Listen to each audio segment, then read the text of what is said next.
What's up, guys? Thought I'd make a quick video as I start my day to talk about what happened this past weekend with the plays. Congrats to Brad Tavares. He had me nervous. All right. Guys, as I said, I was not gonna play, him winning inside the distance or him winning by decision because I didn't know how the fight would play out. Truth be told, he could have stopped Weidman if he would have put his foot on the gas, all right? I thought he was being Mr. Nice Guy in there with Weidman, man. In the second round, he hit him with a leg kick that clearly hurt Weidman, like Weidman was ready to go down. He was backing away. Why he didn't hop on the guy? It was like he was being Mr. Nice Guy, like, oh, I know you broke your leg. I don't want to hurt you. I'm just trying to win a fight,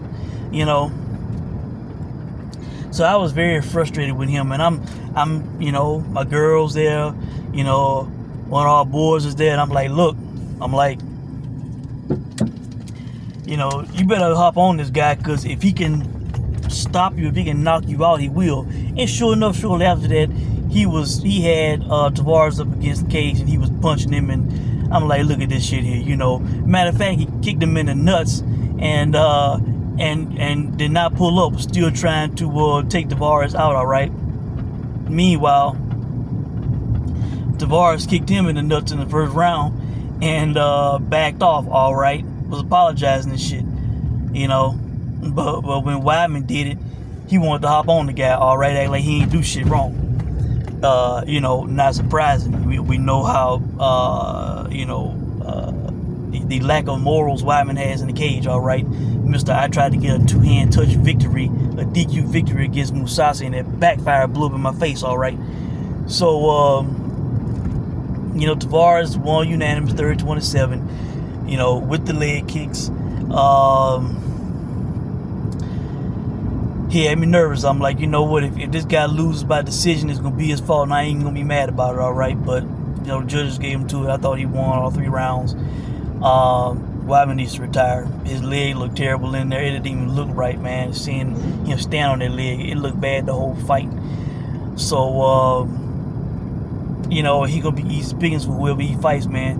All he gotta do is attack the leg, stay away so he can't shoot, try to wrestle, grapple, stick and move strategy on Weidman, man.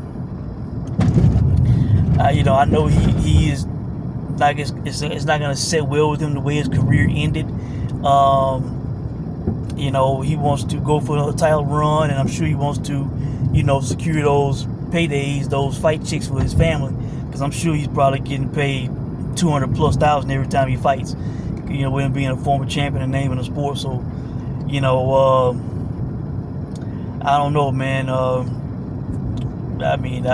They said Dana said at the press conference he needed to retire. Maybe the UFC will agree to pay him the rest of his contract and he can walk away, So I think he gonna want to get that money, all right?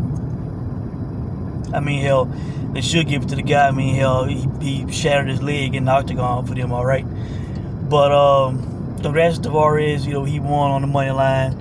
My girl Andrea, man, that was I was driving while the fight was going on. I was playing and watching on my phone on Fight Pass, and man, I don't know what she was doing. She was, they were saying when she came out, they were saying that she was saying she was gonna be aggressive, she needed to get a first, second round finish, all this and that.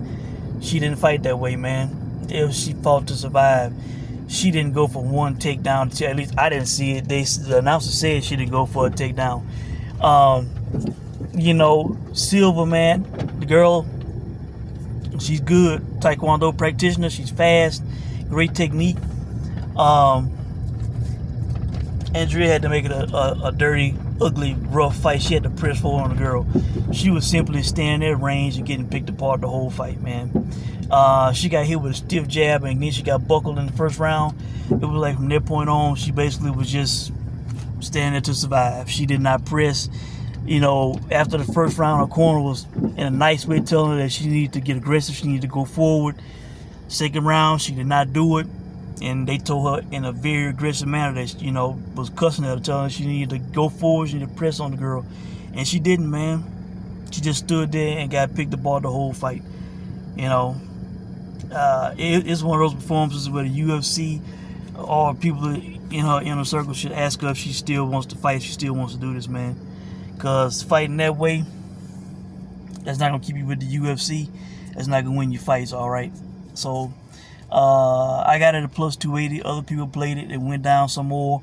I thought if she were landing some bombs on her, maybe she could have got out of there. But, if she was in effect the whole fight, she lost unanimous wide. So I lost on that one. That was a small play, nothing huge, all right? Because, like I said, MMA, the way the odds were, small money was going to give me a good return. But it didn't work out on that play. So the only thing I see coming up this weekend is Usyk and Dubois. I'm expecting Usyk to win that fight by stoppage, or that fight not going the distance. I saw minus 270. I think it might be like minus 250 now on Usyk to win by KO, and around a minus 400 for that fight to not go the distance. I'm expecting Dubois to lose via mindfuck. Okay, I think he's gonna get razzled and dazzled by Usyk. We saw a bad chin from Dubois. He got dropped multiple times in his last fight against a guy we don't know. And, I think he'll get outsmarted, man, by Usyk. So, really, that's it. If anything else pops up, I will come on and talk about it. I hope you guys had good luck this past weekend and made some money. And I hope you guys have a good weekend. I'll check in soon. Thanks for watching.